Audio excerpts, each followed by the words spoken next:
اس مذہب کے پیروکاروں کو زرتشتی کہا جاتا تھا یا زرتشی کہا جاتا تھا، اور یہ لوگ آج بھی ایران، پاکستان، بھارت اور دیگر خطوں میں پائے جاتے ہیں۔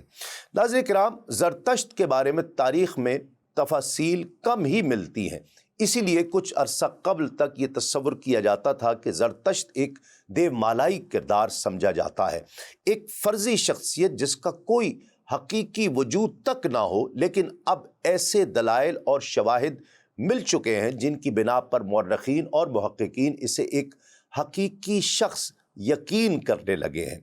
ناظرین کرام، تحقیق کے مطابق زرتشت آذربائیجان کا باشندہ تھا۔ ان کی پیدائش یورومیا جھیل کے مغربی کنارے پر ایک قصبے میں ہوئی، اس قصبے کا نام بھی یورومیا ہی تھا۔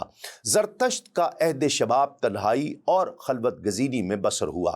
اس وقت وہ ہمیشہ غور و فکر میں مصروف رہا کرتا۔ اس اثناء میں انہیں خواب میں 7 مرتبہ بشارت ہوئی، جس کی بنا پر انہیں یقین ہو گیا کہ انہیں اللہ رب العزت نے پیغمبری کے منصب پر فائز کر دیا ہے، اور انہوں نے اس کا اعلان بھی کر دیا۔ اس اعلان کے بعد سالوں میں زرتشت کو بہت کم کامیابی ہوئی۔ پہلے 10 سالوں میں ان کے حلقہ عقیدت میں صرف ایک شخص، پورے 10 سالوں میں صرف ایک شخص داخل ہوا۔ اپنے آبائی وطن میں اپنی دعوت کی کامیابی سے مایوس ہو کر اس نے مشرقی ایران کا سفر اختیار کیا۔ وہاں صوبہ خراسان کے شہر کشمار میں اس کی ملاقات وستاسپ، جو وہاں کا حکمران تھا، اس سے ہوئی۔ یہ وہی شخص تھا جس کو فردوسی نے اپنے شاہنامہ میں گستاسپ کے نام سے بھی یاد کیا ہے۔ شاہ گستاسپ زرتشت کا دست راز ثابت ہوا، اس کی وجہ سے اس مذہب کو ترقی اور عروج نصیب ہوا۔ اسی اثناء میں وسط ایشیا کے تورانیوں نے ایران پر حملے کا آغاز کر دیا۔ ایک روایت کے مطابق تورانیوں اور زرتشتیوں کے درمیان فیصلہ کن جنگ جدید سبزوار کے قصبے کے مغرب کی طرف ایک میدان میں لڑی گئی۔ تورانیوں نے جب دوسری مرتبہ حملہ کیا تو زرتشت، جو اپنی مقبولیت کے عروج پر تھے، بلخ کے مقام پر قتل کر دیے گئے۔ زرتشت سے پہلے آرین باشندے مظاہر فطرت کی پرستش کیا کرتے تھے، لیکن زرتشت نے خدائے وحدہ لا شریک پر ایمان لانے کی لوگوں کو دعوت دی، جسے ان کی زبان میں اہورا مازدا کہا جاتا ہے یا ارموزد کہا جاتا ہے۔ اس کا معنی ہے کہ سب کچھ جاننے والا، خداوند برتر اور ساری دنیا کا پیدا کرنے والا۔ اس حقیقت کا علم اس گفتگو سے ہوتا ہے جو اہورا مزدا نے زرتشت سے کی۔ اس نے کہا کہ آسمان کو میں بلندیوں پر سلامت رکھتا ہوں، جو چمکتا ہے اور دور تک نظر آتا ہے اور زمین کو چاروں طرف سے گھیرے ہوا ہے۔ ناظرین کرام، دی ہسٹری آف ریلیجن کے مطابق زرتشت کا زمانہ 618 سے 541 قبل مسیح تک کا ہے، جبکہ 586 قبل مسیح میں اس کی عمر جب 30 برس تھی، اس نے اپنے مذہب کی دعوت کا آغاز کیا تھا۔ یہ وہ دور ہے جب بابل کے بادشاہ نے یہودا کی حکومت کا تختہ الٹ دیا تھا اور یروشلم کے لاکھوں یہودیوں کو اسیران جنگ کی حیثیت سے بابل میں وہ لے آیا تھا، اور وہ 50 برس تک جنگی قیدیوں کی طرح بابل میں غلاموں کی سی زندگی بسر کرتے رہے، اور یہی وہ 50 برس ہیں جب زرتشت اپنے مذہب کی تبلیغ میں مصروف رہا۔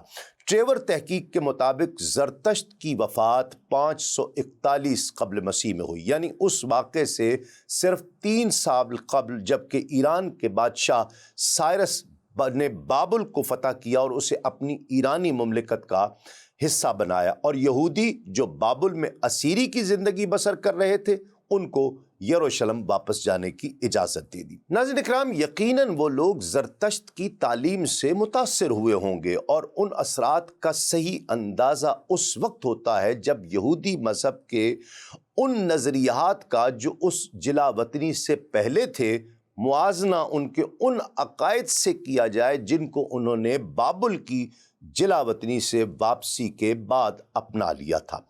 اہورا مزدا، جو کہ سراپا خیر قوت کا نام تھا، اس کی ہم عصر اور ہم پلہ ایک برائی کی طاقت بھی تھی، جسے فارسی لوگ اہرمن کہتے تھے۔ خیر و شر کی ان دونوں قوتوں کے درمیان ان کے نزدیک روز اول سے باہمی تنازع جاری ہے، کبھی خیر کو فتح حاصل ہوتی ہے اور کبھی برائی کا پلہ بھاری ہو جاتا ہے۔ دا ہسٹری آف پرشیا کے مطابق جب کوئی سرتشتی قریب المرگ ہو جاتا ہے تو روٹی کا ایک ٹکڑا اس کے سینے پر رکھ دیا جاتا ہے اور ایک کتا اس کے قریب لایا جاتا ہے۔ اگر وہ کتا اس روٹی کے ٹکڑے کو کھا لے تو سمجھ لیا جاتا ہے کہ یہ شخص مر گیا ہے۔ قریب مرگ آدمی کے پاس ایک رسم ادا کی جاتی ہے جسے سگدید کہا جاتا ہے۔ اس کا طریقہ یہ ہے کہ زرد رنگ کا کتا جس کی 4 آنکھیں ہوں یا ایک سفید رنگ کا کتا جس کے بھورے کان ہوں، وہ اس قریب المرگ آدمی جو مرنے والا ہے اس کے قریب لایا جاتا ہے، اور وہ سمجھتے ہیں کہ کتے کے دیدار سے شیطان اس مرنے والے کی لاش میں گھسنے کی جو کوشش کر رہا ہوتا ہے وہ اس کوشش میں ناکام ہو جاتا ہے۔ ناظرین کرام، مرنے کے بعد زرتشتی میت کو دفنایا جاتا ہے، نظر آتش نہیں کیا جاتا بلکہ اس کو ایک گہرے کنویں جسے دخمہ میں لڑکا دیتے ہیں، جہاں گوشت خور پرندے، کوے، چیلیں، گدھیں گوشت نوچ نوچ کر کھا لیتی ہیں۔ ناظرین کرام، زرتشت کی وفات کے بعد اس کے پیروکار زیادہ دیر تک خالص توحید کے عقیدے پر ثابت قدم نہیں رہ سکے۔ سرپرسی سائکس اس کی وجہ لکھتے ہیں کہ زرتشتی جب ترک وطن کر کے بحیرہ قزوین کے مغرب میں پہنچے تو یہاں کی آبادی کو آگ کی از حد تکریم کرتے ہوئے پایا، کیونکہ یہاں آگ زمین سے شعلوں کی صورت میں نکل رہی تھی۔ اگرچہ ناظرین کرام ارد گرد کا کوہستانی علاقہ برف کی چادر سے ڈھکا ہوا تھا، آگ کے شعلے کا یوں بلند ہونا بڑا ایک دلکش اور دل فریب منظر پیش کرتا تھا۔ اس کے بجائے کہ وہ اس کو اللہ رب العزت کی قدرت کی ایک بہت بڑی دلیل سمجھتے، لوگوں نے اس کو اپنا معبود بنا لیا، اور اس طرح زرتشتیوں کو بھی آگ کا پجاری کہا جانے لگا۔ آج بھی آگ کے تقدس کا قدیم تصور باقی ہے، کیونکہ ایرانی پارسی آج بھی نہ موم بتی کو بجھاتے ہیں، بجھنے نہیں دیتے، اور نہ جلتی ہوئی لکڑی کو بجھاتے ہیں۔ سگریٹ نوشی ان کے ہاں قطعاً ممنوع ہے، اس لیے کہ اس میں آگ ہوتی ہے۔ ناظرین کرام، اب تذکرہ کرتے ہیں اس دور کے ایران کے سیاسی حالات کا۔ ساسانی خاندان کے عہد حکومت میں ایران کے سیاسی حالات بیان کرنے سے پہلے پارتھیا کے عہد اقتدار میں ایران کے سیاسی حالات کا تذکرہ ضروری ہے تاکہ اسے سمجھا جا سکے۔ پارتھیا کے عہد حکومت میں ایران کے 7 خاندانوں کو سیاسی اور معاشی لحاظ سے دیگر ایرانی قبائل پر برتری حاصل تھی۔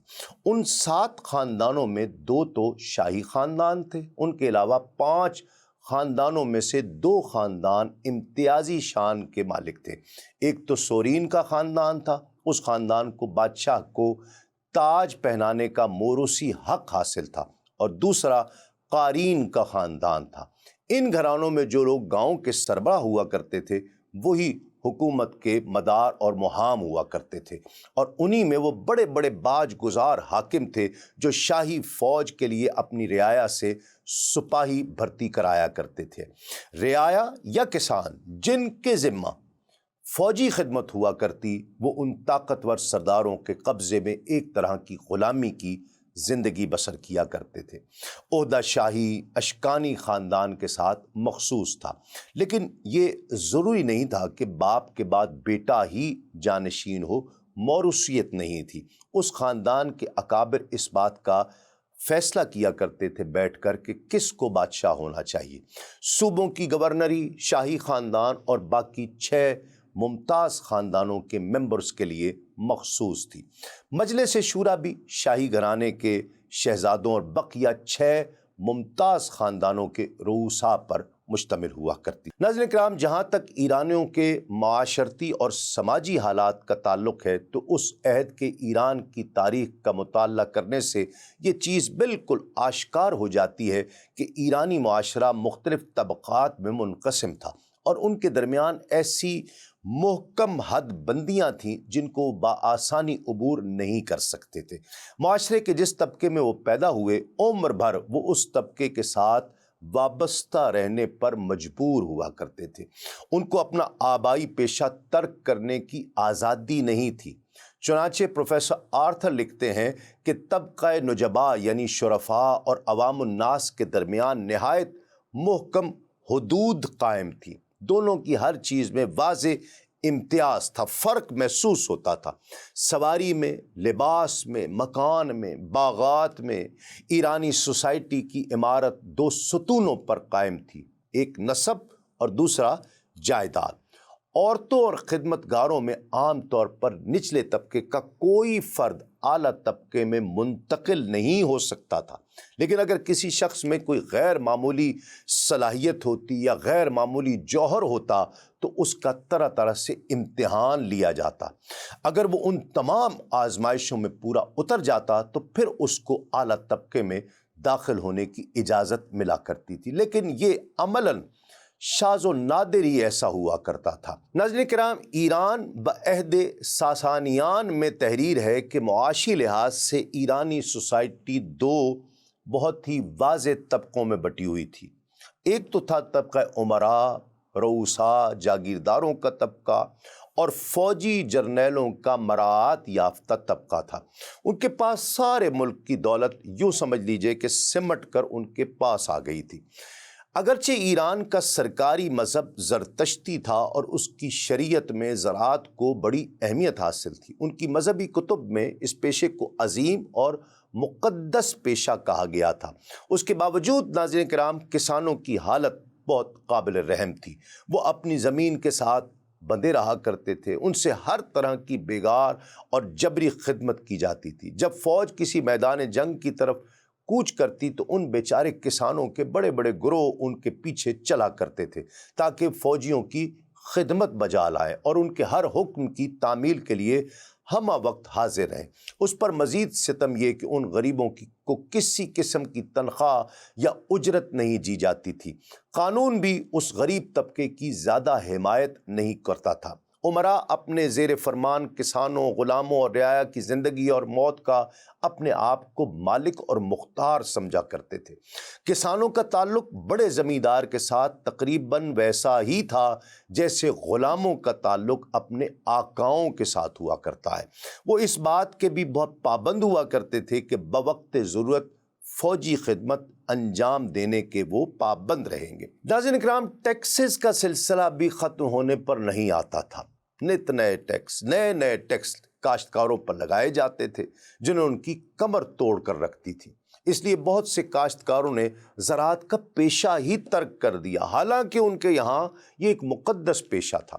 اگرچہ فوج میں بھرتی ہونے سے ٹیکسز کا بوجھ کم ہو جاتا تھا، لیکن انہیں ان بے مقصد اور خون ریز جنگوں سے کوئی دلچسپی نہیں تھی جن میں حکمران طبقے نے اپنی رعایا کو ہر طرف الجھا رکھا تھا۔ انہوں نے عبادت گاہوں اور خانقاہوں میں پناہ لینا شروع کر دی۔ اس سے بے روزگاری اور جرائم میں روز بروز اضافہ ہوتا جاتا تھا۔ لوگ ناجائز طریقوں سے روپیہ بٹورنے کی بیماری کا بری طرح شکار ہو گئے۔ ناظرین کرام، دا ہسٹری آف پرشیا کے مطابق اخلاقی لحاظ سے بھی ایرانی معاشرہ زوال اور انحطاط کی گہری پستیوں میں گر چکا ہوا تھا۔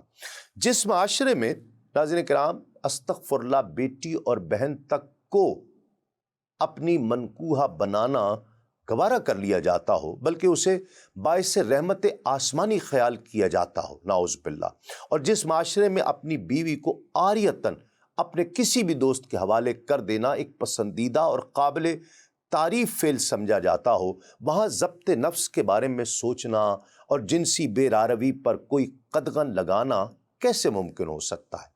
اس لیے زنا بدکاری کا عام رواج تھا۔ شراب کھلے بندوں پی جاتی تھی، بیچی جاتی تھی، خریدی جاتی تھی، بلکہ مذہبی تقریبات میں اس کو بڑے اہتمام سے حاضرین کی تواضع کے لیے پیش کیا جاتا تھا۔ ان معاشی ناہمواریوں اور معاشرتی بے راہ رویوں کے باعث مصدق کو اپنا فلسفہ پیش کرنے کی جسارت بھی ہو سکی اور اسے ناقابل تصور کامیابی بھی حاصل ہوئی۔ ناظرین کرام، ایرانی معاشرے کا ماحول پہلے ہی اتنا تعفن زدہ تھا، ایسے حالات میں کوئی نہ کوئی تبدیلی ضرور ہوتی ہے۔ ایک شخص مصدق نے، جو مورخ طبری کے قول کے مطابق نیشا پور کا رہنے والا تھا، یہ اعلان کر دیا کہ تمام انسان مساوی ہیں، کسی کو کسی پر کوئی فوقیت اور امتیاز حاصل نہیں ہے۔ ہر وہ چیز جو ایک انسان کو دوسرے انسان سے بالا تر کر دے وہ اس قابل ہے کہ اسے مٹا کر ہی رکھ دیا جائے۔ اس دعوت میں ایک تلخ حقیقت تھی اور وہاں کے مظلوم، محروم اور بے بس آبادی زیادہ بڑی بے تابی سے اس دعوت کو قبول کرنے کے لیے تیار تھی۔ مصدق نے کہا کہ صرف دو چیزیں ایسی ہیں جو انسانوں کو مختلف طبقات میں تقسیم کرتی ہیں اور ان کے درمیان ناجائز امتیازات کی دیواریں چن دیتی ہیں، وہ ہیں جائیدادیں اور عورت۔ کیونکہ سب انسان مساوی ہیں، اس لیے کسی شخص کو کسی جائیداد پر خصوصی حق ملکیت حاصل نہیں ہو سکتا، اور کوئی عورت کسی ایک شخص کی منکوحہ بن کر نہیں رہ سکتی۔ انسانی مساوات کا یہ بنیادی تقاضا ہے کہ نہ کوئی جائیداد کسی کی ملکیت ہو اور نہ کوئی عورت کسی ایک شخص کی مخصوص بیوی بنے، بلکہ ہر قسم کی جائیداد بھی سب کے لیے مشترک ہو اور ہر ایک اس سے استفادہ کر سکتا ہو، اور ہر عورت بھی سب کے لیے مشترک ہو جائے۔ ناظرین کرام، ایران کے حالات کا تو اتنا ہی اس قدر ہی ذکر ملتا ہے، ایک اور بڑی تہذیب یعنی یونان، ایک بہت اس وقت کی سمجھ لیجئے کہ بہت بڑی طاقت ہے، اس کا ذکر کرتے ہیں کہ آفتاب اسلام کے طلوع ہونے سے قبل اس وقت کی مشہور دوسری عالمی طاقت یعنی سلطنت روم اور اس میں بسنے والے شہریوں کی زندگی کے مختلف گوشوں کے بارے میں کچھ عرض کرنا ہم ضروری سمجھتے ہیں تاکہ اس خطے کے حالات سے آپ واقف ہو سکیں۔ رومی چونکہ یونانیوں کے جانشین ہیں، ان کے سیاسی، معاشی اور معاشرتی نظریات بڑی حد تک یونانی فلسفیوں اور حکماء کے نظریات سے متاثر نظر آتے ہیں، اس لیے مناسب معلوم ہوتا ہے کہ اختصار کے ساتھ یونان اور اہل یونان کا بھی تذکرہ کر دیا جائے، کیونکہ یہ وہ ناظرین کرام خطہ ہے جہاں کے نابغہ روزگار فضلاء، علماء اور علم و حکمت کی قندیلیں روشن کی اور تہذیب و تمدن کا وہ سمجھ لیجئے کہ تصور پیش کیا جس کی روشنی سے وہ خطہ اس وقت جگمگانے لگا، جبکہ سارا یورپ جہالت اور توہم پرستی کی تہ در تہ تاریکیوں میں ڈوبا ہوا تھا۔ یونانی تہذیب کی تشکیل میں اس کے محل وقوع کا بہت بڑا کردار ہے۔ یونان کا خطہ بحیرہ روم یعنی میڈیٹرینین سی شمالی ساحل پر اس کے واقع ہے۔ یہ مختلف پہاڑی سلسلوں کا مجموعہ ہے جن کے درمیان ایسی وادیاں نہیں جہاں کھیتی باڑی کی جا سکتی ہو۔ دشوار گزار پہاڑوں کی وجہ سے باہمی آمد و رفت از حد دشوار اور کٹھن مرحلہ، ناقص نظام مواصلات اور آمد و رفت کے ذریعے کے فقدان کے باعث ایک متحدہ حکومت قائم کرنا بہت ہی مشکل تھا جہاں ایک دوسرے خطوں سے رابطہ ہو سکے۔ اسی وجہ سے یونان کا خطہ بے شمار چھوٹی چھوٹی شہری ریاستوں پر مشتمل تھا۔ وہ اپنے داخلی اور خارجی معاملات میں کافی حد تک آزاد تھے۔ زراعت صرف پہاڑوں کے درمیان جو تھوڑا سا حصہ وادی کا تھا وہاں ہو سکتی تھی، اس لیے مزروعہ رقبہ بہت محدود تھا۔ اجناس سے خوردنی اتنی مقدار میں پیدا کی جا سکتی تھی جن سے صرف وہاں کے باشندے ہی بمشکل گزر اوقات کر سکتے ہوں۔ بحیرہ روم کے دوسرے علاقوں کی طرح یہاں بھی بارشیں عموماً مئی کے مہینے سے ستمبر تک کے درمیان اس عرصے میں ہوا کرتی تھی۔ یونانی دیومالائی دیوتاؤں کے ایک وسیع خاندان سے اپنے مذہبی عقیدت رکھا کرتے تھے۔ ان کے عقیدے کے مطابق دیوتاؤں کا یہ خاندان کوہ اولمپس کی برف پوش بلندیوں پر سکونت پذیر تھا۔ دیوتاؤں کے اس خاندان کی زیوس حکومت اور اس کی بیوی ہیرا کے ہاتھ میں تھی۔ ناظرین کرام، مختلف شعبہ حیات مختلف دیوتاؤں کے سپرد کر دیے گئے تھے، جیسے کہ سمندروں کے دیوتا کو پوسیڈن کہا جاتا تھا، پھر ہیفاسٹس جو اسلحہ سازی کا دیوتا کہا جاتا تھا، جنگ کے دیوتا کا نام ایرس تھا، اس کی مدد سے جنگ میں ان کے خیال میں فتح نصیب ہوا کرتی تھی۔ سورج کی حرکات کو اپولو سے منسوب کیا جاتا تھا۔ اپولو دیوتا کی رائے کا ان کے نزدیک خاص احترام ہوا کرتا تھا۔ جب تک اپولو سے شگون نہ لے لیتے جنگ شروع نہیں کیا کرتے تھے، نہ ہی آباد کاری کی مہم پر روانہ ہوا کرتے تھے اور نہ کسی اور بڑے کام کی طرف قدم اٹھایا کرتے تھے۔ حکمت کی دیوی کا نام ایتھینا تھا۔ یہ انسان کو عقل و دانش سے بہرہ ور کیا کرتی تھی ان کی دانش میں۔ محبت کی دیوی کو ایفرودیس کہا جاتا تھا اور ان کے نزدیک محبت میں وہی کامیاب ہو سکتا ہے جس پر یہ